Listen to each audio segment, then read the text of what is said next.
Okay, if we come over now and look at CL, what we were looking for as we closed yesterday was a B wave pullback. So I was looking for this A, B, C pattern for a 4 before we get the final 5th down.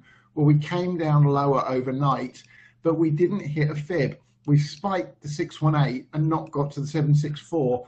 Bear in mind, this is a B wave within a 4th wave within an ending diagonal. It is going to be tricky, and it is being tricky. I think what we've got is the A up, then the A wave of this B, so we can get an A, B, C down to actually hit the fib. If we see a move down to 50.60 this morning that holds, then that would offer a long opportunity with a target of 52.90 or higher in CL, and then the reverse trade lower for the final, what should be the final 5th wave down in the diagonal. So off the top, we've got 1, 2, then 1, 2, 3, 4, 5 into the 2.0, 4 that held the 1618, then this ABC 1, 2, ABC 3.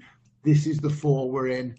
Then we're going to drop down to around the 47.5 or lower, and that will complete a very full 5 waves off the early October high, and we should then get at least a B wave up and possibly more. There's still that expanded flat count where this is all of the larger degree 4, and we're going to go up considerably higher next. But I'm interested in day trading this when it offers the setups in CL, and then positioning long for the larger move to the upside after that. Then NG, same thing. I think what we've got here off the top is an A wave down, a deep B, and then we're getting a diagonal for the C of what will be an A wave in a larger corrective. Still the same thing though, we've got a series of 1-2s and it can just let go, which would be my preference, but it needs to prove it. It needs to break 34.96 convincingly on the next move lower, if that's what we're going to get. But in the meantime, the levels to watch here this morning, 43.58 to 44.35 for this B wave.